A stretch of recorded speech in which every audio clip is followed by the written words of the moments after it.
2 ವರ್ಷ ತುಂಬಿರೋ ರಾಜ್ಯ ಸರ್ಕಾರ ಭ್ರಷ್ಟಾಚಾರದಿಂದ ತುಂಬಿ ತುಳುಕ್ತಾ ಇದೆಯಾ ಅನ್ನುವಂತಹ ಪ್ರಶ್ನೆ. ಹಿಂಗೊಂದು ಪ್ರಶ್ನೆ ಮುನ್ನೆಲೆಗೆ ಬರೋದಕ್ಕೆ ಕಾರಣ ಸರ್ಕಾರದ ವಿರುದ್ಧ ಮತ್ತೊಂದು ಗಂಭೀರ ಆರೋಪ ಕೇಳಿ ಬರ್ತಾ ಇದೆ. ಭ್ರಷ್ಟಾಚಾರ ಭ್ರಷ್ಟಾಚಾರ ಭ್ರಷ್ಟಾಚಾರ.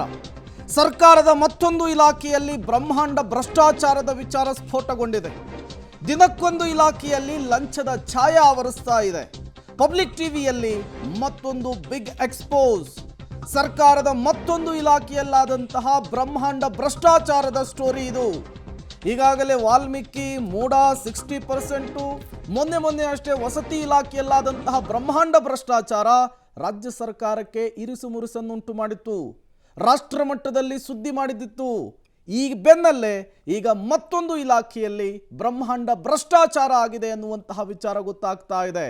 ಇದೇ ವಿಚಾರಕ್ಕೆ ಸಚಿವರ ಗಮನಕ್ಕೂ ಕೂಡ ತರುವಂತಹ ಕೆಲಸ ಆಗ್ತಾ ಇದೆ. ಹಾಗಾದ್ರೆ ಆ ಇಲಾಖೆ ಯಾವುದು, ಅಲ್ಲಾಗಿರುವಂತಹ ಬ್ರಹ್ಮಾಂಡ ಭ್ರಷ್ಟಾಚಾರ ಯಾವುದು? ಇಷ್ಟೆಲ್ಲ ಬೆಳವಣಿಗೆಗಳಾಗ್ತಾ ಇದ್ರು ಕೂಡ ಸಚಿವರುಗಳ ಗಮನಕ್ಕೆ ಬಂದಿಲ್ವಾ ಅನ್ನೋದು ಈಗಿರುವಂತಹ ಪ್ರಶ್ನೆ. ಈಗ ಬರ್ತಾ ಇರೋ ಭ್ರಷ್ಟಾಚಾರದ ಆರೋಪ ಎಪಿಎಂಸಿಯಲ್ಲಿ ನಡೆದಿದೆ ಅಂತಕ್ಕಂಥ ಬ್ರಹ್ಮಾಂಡ ಭ್ರಷ್ಟಾಚಾರ. ಎಪಿಎಂಸಿ ಕಾರ್ಯದರ್ಶಿ ದೊರೆಸ್ವಾಮಿ ವಿರುದ್ಧ ಭ್ರಷ್ಟಾಚಾರದ ಆರೋಪ ಈಗ ಕೇಳಿ ಬರ್ತಾ ಇದೆ. ಅಧಿಕಾರಿಗಳ ವಿರುದ್ಧ ಜನಜನ ಕಾಂಚಾಣದ ಆರೋಪ. ಒಂದು ಮಳಿಗೆಯನ್ನು ಅಲಾಟ್ ಮಾಡಬೇಕು ಅಂದರೆ 20 ಲಕ್ಷಕ್ಕೆ ಡಿಮ್ಯಾಂಡ್ ಮಾಡಿದ್ದಾರೆ ಅಂತಕ್ಕಂಥ ಆರೋಪ ಇದೆ. ದುಡ್ಡು ಕೊಟ್ಟರಷ್ಟೇ ಕೆಲಸಕ್ಕೆ ಕೈ ಹಾಕ್ತಾರೆ ಅಧಿಕಾರಿಗಳು. ದಾಸನಪುರ ಮಳಿಗೆ ಮಂಜೂರು ಮಾಡೋದಕ್ಕೆ ದುಡ್ಡಿಗೆ ಡಿಮ್ಯಾಂಡ್ ಇಟ್ಟಿದ್ದಾರೆ. ಇದೆಲ್ಲದಕ್ಕೂ ಸಾಕ್ಷಿ ಇದೆ, ಸುಮ್ಮನೆ ಹೇಳ್ತಾ ಇರೋದಲ್ಲ. ಸಚಿವರಿಗೆ ಪತ್ರ ಬರೆದು ಭ್ರಷ್ಟಾಚಾರದ ತನಿಖೆಗೆ ವರ್ತಕರು ಮನವಿ ಮಾಡಿದ್ದಾರೆ. ಈ ಕಿರುಕುಳ, ಈ ಹಣದ ದಾಹ, ಇದರಿಂದ ನಾವು ಬದುಕಕ್ಕಾಗ್ತಾ ಇಲ್ಲ, ದಯವಿಟ್ಟು ಇದರ ತನಿಖೆಯನ್ನು ಮಾಡಿಸಿ. ನೋಡಿ, ಸರ್ಕಾರಕ್ಕೆ ಹೋಗೋ ದುಡ್ಡು ಅತ್ಯಲ್ಪ ಈ ವರ್ತಕರು ಕೊಡೋದು. ಬಟ್ ಅವ್ರು ಕೇಳ್ತಿರೋ ದುಡ್ಡಿದೆಯಲ್ಲ, ಡಿಮಾಂಡ್ ಮಾಡ್ತಿರೋದು ಲಕ್ಷಗಟ್ಟಲೆ, ಸರ್ಕಾರಕ್ಕೆ 1000 ಗಟ್ಟಲೆ ಹೋಗುತ್ತೆ ಅಷ್ಟೇ. ಹಾಗಾದರೆ ಉಳಿದ ದುಡ್ಡೆಲ್ಲ ಯಾರಿಗೆ ಅಂದರೆ ಇವ್ರಿಗೇನೆ. ಈ ಎಪಿಎಂಸಿ ಕಾರ್ಯದರ್ಶಿ, ಅಲ್ಲಿನ ಅಧಿಕಾರಿಗಳು ಒಂದು ಮಳಿಗೆಯನ್ನು ಅಲಾಟ್ ಮಾಡೋದಕ್ಕೆ, ಕಾನೂನಾತ್ಮಕವಾಗಿ ಒಂದು ಮಳಿಗೆಯನ್ನು ಯಾವ ರೀತಿ ಪಡ್ಕೋಬೇಕು ಆ ರೀತಿ ಪಡ್ಕೊಳ್ಬಹುದು. ಆದರೆ ಸುಖ ಸುಮ್ಮನೆ ಅಂತೂ ಆಗಲ್ಲ.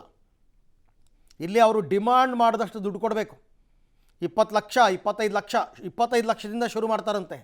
ಆಮೇಲೆ ಚೌಕಾಸಿ ಮಾಡಿ ಕೊನೆಗೆ 20 ಲಕ್ಷಕ್ಕೆ ಬರ್ತಾರೆ. ಎಲ್ರಿಗೂ ಒಂದು ರೀತಿ ಫಿಕ್ಸ್ಡ್ ರೇಟ್ ಇದು. ಈಗ ವರ್ತಕರೊಬ್ಬರು ಎಪಿಎಂಸಿಯ ಕಾರ್ಯದರ್ಶಿ ವಿರುದ್ಧ ಗಂಭೀರ ಆರೋಪವನ್ನು ಮಾಡ್ತಾ ಇದ್ದಾರೆ.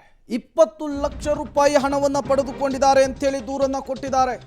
ಸಚಿವ ಶಿವಾನಂದ ಪಾಟೀಲ್ಗೂ ಕೂಡ ವರ್ತಕ ಚಂದ್ರಶೇಖರ್ ದೂರು ಕೊಟ್ಟಿರುವಂತಹದ್ದು. ಸಚಿವರಿಗೆ ಪತ್ರವನ್ನು ಬರೆದು ದೂರನ್ನು ಕೊಟ್ಟಿದ್ದಾರೆ ವರ್ತಕ. ಈ ಹಿಂದೆಯೂ ಕೂಡ ಅನೇಕ ವರ್ತಕರಿಂದ ಇದೇ ರೀತಿಯ ದೂರುಗಳು ಸಲ್ಲಿಕೆಯಾಗಿದೆ. ಆದರೆ ಅಧಿಕಾರಿಯ ವಿರುದ್ಧ ಇಲ್ಲಿಯವರೆಗೂ ಕೂಡ ಕ್ರಮವನ್ನು ಸರ್ಕಾರ ಜರುಗಿಸಿಲ್ಲ. ಹೀಗಾಗಿ ಖುದ್ದು ಸಚಿವರಿಗೆ ದೂರನ್ನು ಕೊಟ್ಟಿದ್ದಾರೆ ವರ್ತಕ ಚಂದ್ರಶೇಖರ್. ಈಗಲಾದರೂ ಸಚಿವರು ಎಚ್ಚೆತ್ತುಕೊಳ್ತಾರಾ, ಭ್ರಷ್ಟ ಅಧಿಕಾರಿಯ ವಿರುದ್ಧ ಕ್ರಮಕ್ಕೆ ಮುಂದಾಗ್ತಾರಾ ಅನ್ನೋದು ಈಗಿರುವಂತಹ ಪ್ರಶ್ನೆ. ಜೊತೆಗೆ ಸಿಐಡಿ ಇನ್ವೆಸ್ಟಿಗೇಷನ್ ಆಗಬೇಕು ಅಂಥೇಳಿ ಆಗ್ರಹಿಸ್ತಾ ಇದ್ದಾರೆ. ಈ ಹಿಂದೆಯೇ ಸಾಲು ದೂರುಗಳು ಸಲ್ಲಿಕೆಯಾದರೂ ಕೂಡ ಈ ಅಧಿಕಾರಿಯ ವಿಚಾರದಲ್ಲಿ ಕ್ರಮ ತೆಗೆದುಕೊಳ್ಳುವ ವಿಚಾರದಲ್ಲಿ ಸರ್ಕಾರ, ಸಚಿವರು ಮೀನಾಮೇಷವನ್ನೆಣಿಸಿದ್ಯಾಕೆ ಪ್ರಶ್ನೆ ಮತ್ತು ಅನುಮಾನ ಹುಟ್ಟುತ್ತಾ ಇದೆ. ಈಗ ಚಂದ್ರಶೇಖರ್ ದಾಖಲೆ ಸಮೇತ ದೂರನ್ನು ಕೊಟ್ಟಿದ್ದಾರೆ. ಸಿಐಡಿ ತನಿಖೆ ಆಗಬೇಕು ಅಂತ ಆಗ್ರಹಿಸ್ತಾ ಇದ್ದಾರೆ. ಈಗಾದರೂ ಸರ್ಕಾರ ಎಚ್ಚೆತ್ತುಕೊಳ್ಳುತ್ತಾ, ಸಚಿವರು ಎಚ್ಚೆತ್ತುಕೊಳ್ತಾರಾ ಅನ್ನೋದನ್ನು ಕಾದು ನೋಡಬೇಕಿದೆ. ಜೊತೆಗೆ ಈ ಅಧಿಕಾರಿಯ ಹಿಂದಿರೋರು ಯಾರು? ಇಷ್ಟೆಲ್ಲ ಬೆಳವಣಿಗೆಗಳಾಗ್ತಾ ಇದ್ರು ಕೂಡ ರಾಜಾರೋಷವಾಗಿ, ಯಾರಿಗೂ ಹೆದರದೇನೆ ಇವರು ಲಂಚವನ್ನು ಪಡಿತಿದ್ದಾರೆ ಅನ್ನುವಂತಹ ಗಂಭೀರ ಆರೋಪವನ್ನು ವರ್ತಕ ಮಾಡ್ತಾ ಇರುವಂಥದ್ದು. ಜೊತೆಗೆ ಈ ಎಪಿಎಂಸಿಯಲ್ಲಿ ಭ್ರಷ್ಟಾಚಾರದ ವಿಚಾರ ಇದೇ ಮೊದಲಲ್ಲ. ಈ ಹಿಂದೆಯೂ ಕೂಡ ಭ್ರಷ್ಟಾಚಾರದ ವಿಚಾರ ಮುನ್ನೆಲೆಗೆ ಬಂದಿತ್ತು. ಈಗ ಮತ್ತೊಮ್ಮೆ ಮಗದೊಮ್ಮೆ ಇದೇ ರೀತಿಯ ವಿಚಾರ ಎಪಿಎಂಸಿಯಲ್ಲಿ ಸದ್ದು ಮಾಡ್ತಾ ಇದೆ. ವರ್ತಕ ಚಂದ್ರಶೇಖರ್ ಇದನ್ನೇ ಹೇಳ್ತಾ ಇದ್ದಾರೆ. ಬರೀ ನನಗೊಬ್ಬನಿಗಾದಂತಹ ಸಮಸ್ಯೆ ಅಲ್ಲ ಇದು, ನನ್ನ ರೀತಿಯ ಹಲವು ವರ್ತಕರು ಈ ರೀತಿ ರೋಸಿ ಹೋಗಿದ್ದಾರೆ ಅಂತ ತಿಳಿಸ್ತಿದ್ದಾರೆ.